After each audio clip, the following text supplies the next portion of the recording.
오늘 함께 봉독한 30절부터 33절은 9장 전체의 결론입니다. 우리가 무슨 말을 할 수 있느냐? 할 수가 없다는 거예요. 어째서 선민 이스라엘은 버림을 당하고 너희는 이방인인데 내 백성이 아니라고 한 이방인들인데 구원에 이르게 되었느냐?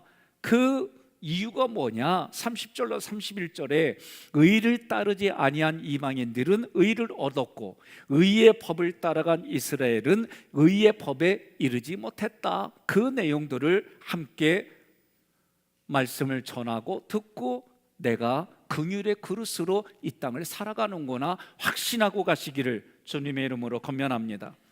30절에 그런즉 우리가 무슨 말을 하리요? 의를 따르지 아니한 이방인들이 의를 얻었으니 곧 믿음에서 난 의요. 이 말씀은 우리가 무슨 말을 할 게 없다는 거예요. 의를 따르지 아니한 이방인들은 상태가 뭐냐? 그리스도 밖에 있었다. 그 이방인들은 이스라엘 나라 밖에 있었다. 그 이방인들은 약속들의 언약에 대해서는 외부인들이다. 이방인들은 세상에 소망이 없다. 이방인들은 그 마음에 하나님이 없는 자들이다. 그런데 이 이방인들이 믿음에서 난 의를 얻었다는 거예요. 이러한 의는 하나님의 우리를 의롭다라고 봐주시는 칭의에 대한 얘기예요. 하나님은 우리를 다 구원해 주셨어요. 그래서 우리의 영은 이미 다 구원받았어요. 그러나 마음의 법은 육신의 법을 따를까 성령의 생명의 법을 따를까 이 고민이 계속 있는 거예요. 저도 서두에서 말씀드린 것처럼 매일매일의 삶에 내가 생명의 성령의 법을 따를까 육신의 법을 따를까 이 고민이 참 많아요. 어떤 일들이 때로는 하나님의 일을 하는 가운데서도 어떤 부분이 더 하나님의 일을 하는 일인가 이 고민의 기준이 많아요. 이방인들 중에서 죽을 영혼들 중에서 하나님이 긍휼을 베풀어 주셔서 나는 긍휼하심을 받고 하나님이 불러주셔서 여기까지 온 거예요. 뒤돌아봤더니 하나님의 은혜입니다 이렇게 고백하는 거예요. 의를 얻었으니 카탈람바노라는 이 단어는 율법의 의를 추구하지도 않았던 이방인들이 하나님의 의를 받기로 하나님께서 창세전에 미리 나를 아신 하나님께서 나를 고르고 골라서 택하여 주셨다. 불러주셔서 의롭다 말씀해 주시고 영화로운 자리에 앉혀주셨다. 그리고 그때부터 예수님은 나를 위해서 기도해 주시고 내 안에 계신 성령님도 나를 위해서 중보 기도하고 계신다. 이것을 마음으로 믿을래? 안 믿을래? 그러면 두 분들 이 두 그룹에서 앉아 있는 성가대는 말이요 아멘 하는 거예요. 끝까지 아멘 안 하면 난 그분만 보고 아멘 할게 안 할게 그럴 거예요. 지금 하나님이 우리에게 이러한 너를 구원을 시켜주시는 하나님의 계획서 구원의 계획표는 한 구원의 설계도를 이렇게 말하니 너 이거 받아들일래 안 받아들일래 할 때 여러분과 저는 아멘입니다 그러는 거예요. 그런데 실제로 이방인들은 율법을 몰라서 율법의 의를 추구하지 않았어요. 그런데 어떻게 의를 얻을 수 있었느냐? 그것이 다 하나님의 은혜입니다라고 30절에 말하는 거예요. 31절에 의의 법을 따라간 이스라엘은 율법에 이르지 못하였으니, 자, 의의 법이라고 하는 것은 로마서 7장 12절을 근거로 할 때 율법이에요. 로마서 7장 12절에 이로 보건대 율법은 거룩하고 계명도 거룩하고 의로우며 선하도다. 자, 율법이라는 거는 하나님이 우리에게 주셨어요. 그런데 율법은 의로워요, 선해요, 그리고 거룩해요. 그런데 율법의 요구가 있어요. 율법의 요구는 내가 그 율법의 요구대로 모든 조항을 100% 지켜야 돼요. 1%도 0.1%도 지키지 못하면 구원받지 못하는 거예요. 그러면 그걸 죄라고 얘기를 하는 거예요. 죄인이에요. 죄인은 어떻게 해요? 사망이에요. 지옥 가는 거예요. 이게 율법의 요구예요. 그런데 율법의 기능은 뭐냐? 우리 인간은 내가 그것을 다 해줌으로 그렇게 살아갈 수 있는 존재가 아니라는 거예요. 약속을 100% 지킬 수 있는 존재가 아니라는 거예요. 그렇기 때문에 죄인이다, 나는 죽을 수밖에 없는 영혼이다. 그런데 그 영혼이 살아날 수 있는 방법은 오직 예수 그리스도밖에 없다. 그래서 그 예수 그리스도 앞에까지 인도하는 것이 율법의 기능입니다. 율법은 우리에게 구원을 줄 수가 없어요. 성화로운 자리로 이끌어갈 수가 없는 거예요. 의의 법을 따라간 이스라엘은 율법을 준행하여 하나님 앞에 의롭다함을 얻을 줄로 여겼어요. 생각했어요. 이때 바울도 율법의 의로는 흠이 없는 자다라고 생각했어요. 유대인들은 하나님의 면전에서 율법을 준행하겠다고 아멘으로 고백하고 바로 금송아지를 하나님으로 섬기는 우상 숭배를 했습니다. 이 일로 인하여 언약의 돌비가 깨졌습니다.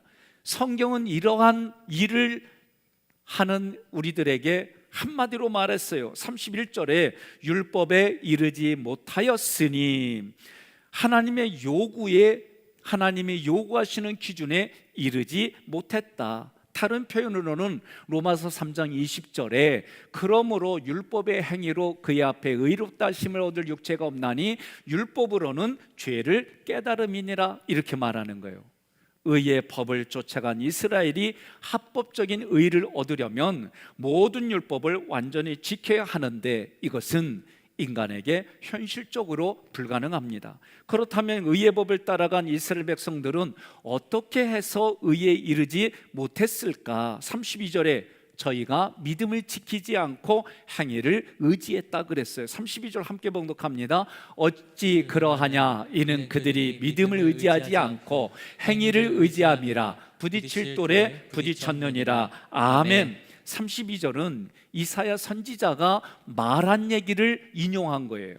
이사야 8장 14절로 15절에 그가 성소가 되시리라. 그러나 이스라엘의 두 집에는 걸림돌과 걸려 넘어지는 반석이 되실 것이며, 자, 이 구절에서 성소가 되는 한 가지 방법이 있고 걸림돌과 걸려 넘어지는 반석이 되는 두 가지를 얘기를 해요. 예루살렘 주민에게는 함정과 올무가 되시리니 많은 사람들이 그로 말미암아 걸려 넘어질 것이며 부러질 것이며 덫에 걸려 잡힐 것이니라. 아멘. 이사야 선지자의 말을 함축하면 예수 천당 불신 지옥이라는 의미예요. 예수님이 어떤 사람에게는 성소가 되고 어떤 사람에게는 걸리는 거친 돌과 그 반석 때문에 넘어지는 반석 된다는 거예요. 여러분, 성소로 가고 싶어요? 돌 맞고 싶어요? 돌 맞으면 죽어요. 그러니까 이 말은 무슨 얘기예요? 예수를 그리스도로 고백하고 받아들이면 예수님이 나에게 성소가 되고 나에게 구원의 반석이 되지만, 예수를 내가 그리스도로 받아들이지 않으면 그 예수님 때문에 심판받아 돌 맞아 영원히 죽는다는 얘기예요. 그래서 어떻게 해요? 예수 믿지 않으면 영원히 지옥에 가는 거예요. 오늘날 이런 얘기 듣기 싫어한대요. 이런 얘기 듣기 싫어한대요. 옆 사람한테 그래요. 듣기 싫어도 성경에 기록되니까 들어 그러세요. 예? 이 얘기를 들어야 우리의 신앙생활이 어떤 것인지 확인하고 점검하고 자기 마음을 경영하고 관리하고 하나님께로 가지요. 자, 그들이 믿음을 의지하지 않고, 32절의 이 구절은 자신들의 행위로 구원을 이루려고 했어요. 그게 율법입니다. 할례입니다. 유전과 혈통입니다. 이런 행위를 의지했어요. 하나님께서 자기 아들을 통하여, 예수 그리스도를 통하여 우리를 구원해 주시는 하나님의 의를 거절했어요. 그래서 그들은 부딪힐 돌에 부딪혔어요. 부딪힐 돌이 예수 그리스도예요. 이 돌은 교회를 위한 기초석임과 동시에 사람이 걸려 넘어질 수 있는 거침돌이에요. 그런데 그 돌이 누군가에게는 성소가 됐어요. 이걸 기억하셔야 되는 거예요. 베드로전서 2장 6절로 8절에도 성경에 기록되었으되 보라, 내가 택한 보배로운 모퉁이 돌을 시온에 두노니 그를 믿는 자는 부끄러움을 당하지 아니라 영원히 부끄러움을 당하지 아니하리라 하였으니, 7절에 그러므로 믿는 너희에게는 보배이나 믿지 아니하는 자에게는 건축자들이 버린 그 돌이 모퉁이의 머릿돌이 되고, 또한 부딪히는 돌과 걸려 넘어지게 하는 바위가 되었다 하였느니라. 그들이 말씀을 순종하지 아니하므로 넘어지나니 이는 그들을 이렇게 정하신 것이라. 아멘. 모든 사람에게 예수 그리스도는 피할 길이 없어요. 예수 믿어요? 예수 안 믿어요? 이거예요, 이거. 예수 믿는 사람은 지금을 내가 천국으로 만들어가며 하나님 보좌에 이미 안침받았다, 이게 하나님이 우리에게 약속하고 그 약속을 믿고 우리는 살아가는 거예요. 그러나 그 예수님을 그리스도로 받아들이지 않은 사람은 그 예수를 배척해서 어디 가요? 지옥 가는 거예요. 성경은 뭐라고 그래요? 지금 예수를 믿지 않는 건 그 자체로 심판받았다는 얘기는, 예수 믿지 않는 상태로 죽으면 바로 하나님 앞에서 심판이에요. 그러나 예수 믿은 사람은 어떻게 돼요? 예수 믿는 것 때문에 이미 우리의 영은 하나님 보좌 우편에 안침받았고, 우리의 죽을 몸도 하나님이 예수님처럼 신령한 몸으로 부활시켜 주신다, 이 얘기예요. 제가 여러 번 얘기하잖아요. 내가 지금 죽으면, 저는 내 이성이 지금 죽으면 가는 시간에 회개도 하고 이것도 저것도 회개하고 이렇게 해서 하나님 앞에 온전히 가야지, 이런 생각이 조금 있었어요. 근데 내가 쓰러져 보니까요, 아무 생각도 안 나고 아무리 기억해도 생각이 안 나요. 다만 생각할수록 이쪽으로 쓰러졌는지 이쪽만 아파. 제가 보니까 그냥 몸이 그냥 쓰러지면서 여기에 꽝 부대. 그래서 사람들이 졸도할 때에 옆에 뭘 부대끼느냐, 이게 달라지는구나. 그런데 육체는 그래도 오랫동안 제가 운동한 게 있으니까 뭘 붙드느냐고 제가 그렇게 된 것 같아요. 이건 제 생각. 그러니까 우리가 지금 이 상태로 하나님께 가는 거지, 여러분. 그래서 제가 얘기하는 게 뭐냐면, 있을 때 잘해라는 그 얘기예요. 옆 사람한테 인사합시다. 있을 때 잘합시다. 있을 때 잘해야 돼요. 모든 사람에게 예수는 반드시 만나게 돼 있는 거예요. 그러면 만났을 때 믿느냐 배척하느냐. 믿는 자에게는 예수 그리스도가 보배입니다. 구원과 피할 바위가 됩니다. 그러나 믿지 않는 사람에게는 부딪히는 돌과 걸려 넘어지게 하는 바위가 됩니다. 32절에 부딪힐 이 프로스콤마라는 단어는 그 자체로는 걸려지는, 넘어지게 하는 장애물이 아니에요. 그것을 바라보는 나의 태도가 중요해요. 나의 태도에 따라 성소가 되거나 부딪히는 돌이 되거나 이렇게 된다, 그런 뜻이에요. 그러므로 율법을 준수하여 의를 얻으려고 힘썼던 유대인들에게 예수님이 내가 너희에게 새 계명을 주노라, 서로 사랑하라. 그리고 나서 십자가에 달려 돌아가셨어요. 그런데 돌아가시기 전에 다 이루었다, 그렇게 말씀하셨어요. 생각해 봅시다. 예수님이 너희에게 새 계명을 주노라, 서로 사랑하라. 그리고 예수님이 오실 때 기적을 보여주시고, 죽은 자도 살려내고 아픈 자도 고쳐주시고, 먹을 것이 없는 가운데 먹을 것도 먹게 되고, 이런 일들을 겪으니까 예수가 메시아다, 기대가 충족이 됐어요. 그러면서 그 기대가 어떤 기대가 됐어요? 로마의 압제로부터 우리는 벗어나겠다. 예수님이 왕으로 오시면은 그런 걸 싹 한 번에 정리해 주겠다. 왜? 바람도 꾸짖고 귀신도 쫓아내고 먹을 육신의 모든 것들도 해결해 주고, 이런 분인데, 이런 분인데. 그러니까 그 예수님을 기대했는데 갑자기 그 예수님이 어느 날 로마 병사들한테 끌려가고 십자가에 매달리고 너무나도 나약한 인간으로 바뀌어 보이니까 그 기대가 한순간에 원망으로 가고, 원망이 증오로 되고, 증오가 뭘로 바뀌어요? 조롱으로 바뀌어서 뭐라고 해요? 네가 유대인의 왕이냐? 그러면 내려와봐. 지금까지, 어제까지만 해도 막 찬양을 하고, 어제까지만 해도 예수가 왕입니다, 호산나 막 이러던 사람들이 싹 바뀌어가지고 네가 유대인의 왕이면 그 자리에서 내려와봐. 네가 성전을 헌다고 그랬는데 헐어봐, 막 조롱하는 거예요. 그러면 여러분들은 어때요, 마음이? 어제까지 나하고 차 한잔 마셨는데 오늘 싹 돌아서 가지고 나한테 힘들게 하면 여러분 어떤 마음 들어요? 제가 더 좀 리얼하게 예를 들겠습니다. 여러분 다 자녀들이 있잖아요. 결혼해서 자녀를 낳은 분들, 또는 부모님하고 관계를 생각해 봐요. 그런 일은 없지만 그냥 예를 만든 거예요. 자녀가 아버지, 어머니, 내가 할 말이 있습니다. 뭐냐? 내가 이 집 구석에서 태어나고 싶어서 나서 태어난 줄 아세요? 아니, 나를 태어나게 했으면 책임을 져야 할 거 아니요. 한 달에 돈도 좀 이렇게 갖다 주고 먹을 것도 주고 마음에 안 들어도 내가 하는 거 다 들어줘야 될 거 아니요? 네, 벌써 한쪽에서 이러니 내가 더 이상 얘기 안 해. 나도 똑같은 감정이에요. 그런다? 그러면 제가 여쭤볼게요. 권장로님, 사랑하는 두 딸이 여기도 있는데 두 딸 이렇게 하면 어떻게 하실 거예요? 한숨이 나오죠? 그래도 어떻게 하실 거예요? 호족에서 그냥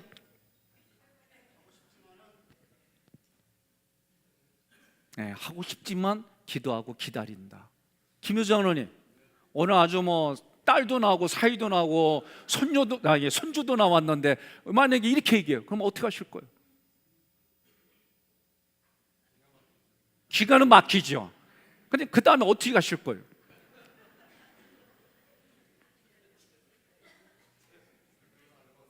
생각을 안 해봤어요?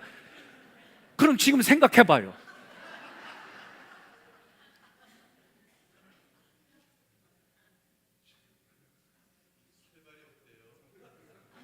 그러면 김명철 장로님, 장로님도 여기 따님이 있는데 어떻게 할 거예요?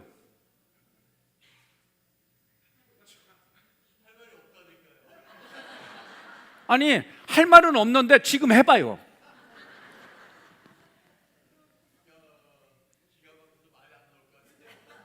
그 다음에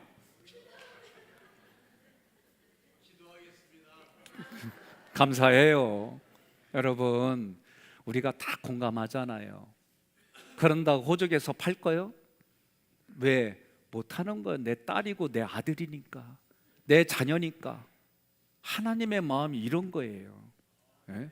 우리가 그거를 성경적으로 얘기를 하면 내가 연약하고 내가 죄인이고 내가 원수였다, 허물과대로 이미 죽었다. 그런데 그런 우리들을 향해 하나님이 내 자녀, 자기 독생자 아들을 내어주시고 그 목숨값으로 여러분과 저를 하나님의 호적에 다시 기록하고, 우리는 먼저 예수 믿으면 돌아온 탕자를 보면서 아니, 나는 아버지 밑에서 열심히 일했지 않느냐, 내가 언제 한번 원망한 적 있습니까? 내가 언제 아버지한테 내가 대든 거 있습니까? 그런데 아버지한테 대들고 살아계신데 유산 가져가고 지멋대로 쓰고 허랑방탕에 놀다가 돌아왔다고 어떻게 저런 놈을 위해서 살찐 송아지를 잡고 목욕시켜 주시고 옷도 주고 어떻게 그럴 수 있냐고. 아버지, 우리는 그런 장남의 모습에서 살아오진 않았는지 저도 참 이런 부분들이 마음에 부대껴요. 고민스러워요. 그래서 내가 그렇게 하려고 할 때마다 하나님의 자리에서 내가 하지 말아야지 한 번 더 고민하고, 그리고 내가 아버지를 바라보는 그 자리에서 다시 보니까 하나님의 은혜가 더 커 보이는 거예요. 사랑하는 성도 여러분, 그 예수 그리스도 십자가 복음에 유대인들이 걸려 넘어졌습니다. 이는 예수 그리스도의 십자가가 그들의 자기 의를 침해하고 그것이 무익한 것이라고 말했던 거기 때문에 어제까지 환호성을 지르며 기다렸던 메시아가 아니라 십자가에 못 박아라, 십자가에 죽여라 라고 하는 그 소리가 오늘 우리들이 하는 소리는 아닌지 뒤돌아봐야 됩니다. 유대인들은 스스로의 율법 준수와 공로를 통해 구원을 받을 수 있다고 믿었습니다. 그러나 그리스도의 십자가가 오히려 그들의 행위를 구원함에 있어서 무익한 것으로 규정했습니다. 33절 함께 봉독합니다. 기록된 바 보라, 내가 걸림돌과 거치는 바위를 시온에 두노니 그를 믿는 자는 부끄러움을 당하지 아니하리함과 같으니라. 아멘. 준수를 통해 우리는 이 땅을 살아가면서 엄격한 율법 준수를 통해 의를 얻으려던 유대인들에게 율법의 공로가 아니라 예수는 자기의 피로 죄를 대속한다고 하니 그 예수를 배척하고 거부했던 유대인들이나 오늘 내가 살아가는 삶의 자리자리마다 이런 모습으로 살아간 자들이나 별반 차이가 없다는 거예요. 그러나 그들이 배척한 예수가 유일한 구원의 길입니다. 유일한 구원의 진리입니다. 유일한 구원의 생명입니다. 하나님께서는 예수 그리스도를 구원자로 이 땅에 보내셨어요. 나와 여러분에게 보내주셨습니다. 예수님을 믿는 사람들은 결코 영원히 부끄러움을 당하지 않는다는 것이 하나님의 약속이에요. 다니엘서 12장 2절 함께 봉독합니다. 땅의 티끌 가운데에서 자는 자 중에서 많은 사람이 깨어나 영생을 받는 자도 있겠고, 수치를 당하여서 영원히 부끄러움을 당할 자도 있을 것이며. 아멘. 이방인들이 의를 얻게 된 것은 무슨 공로나 자격이 있어서가 아닙니다. 오직 하나님께서 나의 죄 대신에 자기 아들을 죄 있는 육신의 모양으로 보내어 육신의 죄를 정하신 대속의 은혜로 우리는 하나님의 의를 믿는 믿음이라는 그릇으로 받은 것뿐이에요. 그러니까 하나님이 구원의 설계도를, 계획표를 우리에게 복음이라고 하는 예수 그리스도의 행하신 그 일들을 통해 우리는 들었어요. 들은 걸 통해 성경의 말씀을 보았어요. 그리고 내 마음속에서는 그 말씀을 통해 믿음의 분량이 점점점 커지는 거예요. 여러분 동의하십니까? 그래서 여러분과 저는 그 믿음을 통해 아멘한 것밖에 없는데 나를 구원해 주시고 우리는 구원받은 자로, 세례받은 자로 이 땅을 살아가는 거예요. 로마서 8장 3절로 4절 함께 봉독합니다. 우리의 타락한 성품 때문에 율법이 연약하여 할 수 없는 그것을 하나님은 하셨습니다. 하나님께서는 죄의 문제를 해결하시기 위해 자기 아들을 죄 많은 인간의 모양으로 보내시고 우리의 죄값을 그에게 담당시키신 것입니다.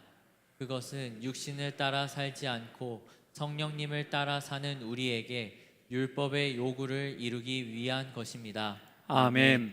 율법의 요구는 간단해요. 앞부분에서 말씀을 통해 확인했어요. 하나님이 주신 율법은 선하고 의롭고 거룩한 거예요. 그런데 율법은 우리에게 요구하는 게 있어요. 율법은 처음부터 끝까지 다 지켜야 구원을 받는다. 하나라도 지키지 않으면 죄인이다. 죄인은 사망한다. 지옥 간다.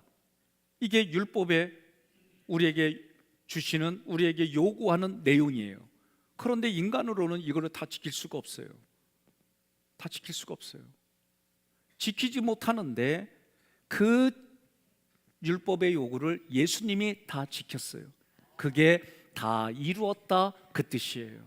그래서 예수님이 우리의 죄를 다 가져가시고 여러분과 저는 죽은 영혼을 살려주셔서 믿음의 분량대로 우리는 하나님 앞에 예수님 믿는 자로 살아가는 거예요. 그 분량은 다 달라요. 그러면 그 분량을 가지고 우리는 하나님 앞에 갔을 때에 내가 예수님의 얼굴입니다. 너 뭐하다 왔냐? 예수님의 얼굴 지키려고 이렇게 열심히 해다가 살아. 우리는 그런 얘기하는 자리가 마지막 시상식 자리예요. 한 번 더 우리 옆 사람에게, 남자는 세상에서 가장 아름다운 미남입니다. 여인에게는 세상에서 가장 아름다운 여인입니다. 또는 권사님 직분을 대면서 그렇게 한번 인사해봐요. 시작.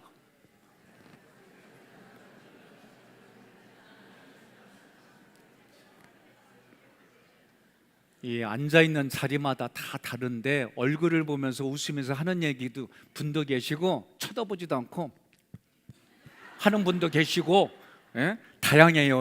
그런데 자, 한 가지 더 질문하겠습니다. 그 질문 받았을 때에 여러분 뭐라고 대답을 해요? 내 내면에서, 예? 사실도 그런데 그렇게 봐주셔서 대단히 감사합니다. 예? 이거는 아멘이 없어요? 여러분과 저는 아멘 해야 되는 거예요. 근데 그렇게 말할 때 뭔 소리요? 네가 알고 내가 아는데 내 얼굴 견적이 얼마나 나오는데, 이렇게 말하고 자기 기분 나빠하고 기껏 그렇게 말해주는 사람 마음에 스크래치 내고, 그러면 물어봅시다. 사실도 그런데 그렇게 봐 대단히 감사합니다. 또는 스크래치 내는 거 누구 몫이요? 내 몫인 거예요. 내 몫인 거. 그러면 우리가 하나님 앞에 갔을 때 지금부터 연습해야지요. 어떤 연습? 하나님이 그 앞에 갔을 때 너 뭐에다 왔냐? 그러면 우리는 하나님의 얼굴로 아름답게 인생 살다가 왔습니다. 그러면 마귀는 옆에서 구체적으로 뭐라고 그래요? 아이고 20점짜리가? 그럴 때마다 하나님은 그 말씀에 송사할 때 기각시켜버리고 죽은 영혼이 20점 받아서 20점의 예상을 잘했다. 이게 하나님 마음이세요. 예? 내가 하나님의 얼굴로 이런 열매를 맺었습니다. 야, 그 열매는 폐기 처분이야. 마귀는 옆에서 또 그렇게 송사를 해요. 그때 하나님은 야, 무화과 나무가 잎만 무성한 게 아니라 이렇게 열매를 맺었는데 너는 열매는 맺었냐? 열매도 못 맺는 게 기각. 그러면서 마귀는 기각당하고 그 열매를 가지고 내가 이 열매를 드렸습니다. 그런 거예요. 이게 하나님 앞에 믿음으로 내놓는 열매예요. 그러면 죽은 영혼이 하나님 앞에 열매를 이렇게 내려놓은 것 자체가 여러분 살아있는 거예요. 그런 여러분과 저는 오늘부터 얘기하는 거예요. 지금 분위기가 아직 안 익었어. 또 한번 여쭤볼게요. 아침에 거울 보셨죠? 우리나라에 거울 한 번도 안 보는 여자는 옥경이밖에 없어요. 여러분들 보세요. 아침에 오실 때 거울 보고 이거 하고 왔을 거 아니에요. 그러면 언제 그만둬요?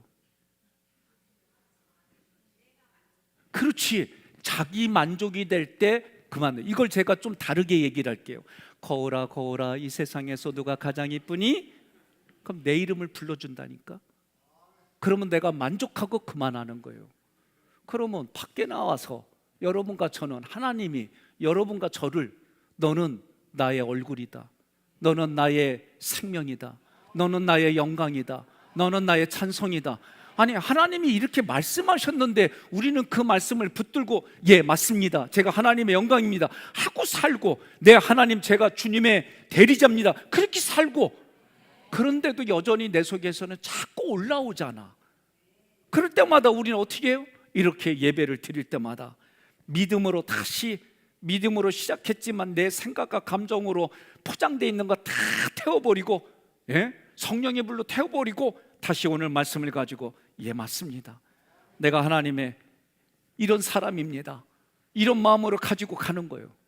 오늘 교회 올 때까지 교회 올 때까지 어저께 좀 싸운 사람이 있어. 그게 배우자예요. 그럼 오늘 내가 또 하는 거예요. 지난주에 있었는데 내가 또 하는 거예요. 내가 얼굴 보기도 싫어요. 그럴 때는 쳐다보지 말고 내가 먼저 손 내밀지 못하고 그리고 나서 이쪽으로 와. 그럼 쳐다보기 싫으면 쳐다보지 마. 네가 먼저 손 내밀지 못하고 이러면서 같이 만지고 서로 잡고 좀 아멘 좀 해봐요. 이게 우리가 살 길이요. 이렇게 하려면 어떻게 해요? 믿음 분량이 이 사람보다 조금 더 큰 사람이 먼저 하는 거예요. 분명한 거예요. 동의하십니까? 하나님 일을 하면서도 우리는 다양한 생각과 감정이 매일 올라오지만 그래도 하나님의 일이 무엇인지, 그래도 이 일을 통해 하나님 저 생명을 살리는 일이 무엇인지 하나님은 가르쳐 주시는 줄 믿습니다. 로마서 6장 23절에 제 대가는 죽음이지만 하나님께서 거저 주시는 선물은 우리 주 예수 그리스도 안에 있는 영원한 생명임을 믿습니다. 예수님은 율법의 요구를 다 이루셨습니다. 그 요구를 십자가에서 예수가 나 대신 죄인으로 죽으셔서 완벽하게 다 이루셨습니다. 예수님께서 나를 위해 해주신 것은 십자가 부활 승천입니다. 이것으로 우리는 하나님을 아버지로 부르고 하나님께서 계신 천국에 들어갈 수 있는 자격을 얻었습니다. 지금도 우리와 나를 위해 삼일째 하나님께서 일하십니다. 그분의 일하심에 우리 각자가 반응합시다. 구원받은 자로 생명을 살리는 일을 합시다. 세례를 받은 자로 생명을 살리는 일을 합시다. 그 일을 통해 하나님께로 돌이키는 생명을 위하여 함께 천국을 누리시기를 주님의 이름으로 권면하며 축복합니다. 오늘 말씀을 요약해 봤습니다. 믿음에서 난 의요, 본문은 하나님의 의를 얻은 이방인과 하나님의 의를 얻지 못한 이스라엘을 설명합니다. 30절에 율법의 의를 따르지 아니한 이방인이 믿음에서 난 의를 얻었습니다. 1. 율법의 의를 따르지 아니한 이방인들은 그리스도 밖에 있던 존재입니다. 2. 이방인들은 하나님의 긍휼하심을 받고 부르심을 받은 자들입니다. 3. 이방인은 전적인 하나님의 은혜로 믿음으로 말미암는 의를 얻었습니다. 31절로 32절에 율법의 의를 따른 이스라엘은 의의 법에 이르지 못했어요. 1. 율법의 의를 따라간 이스라엘은 하나님 앞에서 의롭다함을 얻을 줄로 여겼습니다. 2. 이스라엘은 그리스도를 믿는 믿음을 의지하지 않고 인간적인 행위를 의지해 구원에 이르지 못했습니다. 3. 율법 준수와 공로를 통해 구원받을 수 있다고 착각한 이스라엘은 십자가 복음에 걸려 넘어졌습니다. 33절에 예수 그리스도를 구원자로 믿는 이는 결코 부끄러움을 영원히 당하지 않는다 말씀하셨어요. 1. 예수 그리스도께서 유일한 구원의 길이요 진리이고 생명이십니다. 2. 인간의 공로나 자격으로 구원받지 않습니다. 3. 율법의 요구를 다 이루신 예수 그리스도를 믿을 때 천국에 들어갈 수 있는 자격을 얻게 됩니다. 오늘 이러한 말씀의 내용들을 하나님이 내 마음의 생각에 기록해 주신 줄로 믿고 믿음으로 다 같이 고백하겠습니다. 세례받은 자로서 십자가 부활 승천으로 천국의 길을 열어주신 주님과 연합하여 생명을 살리는 삶을 살겠습니다. 아멘.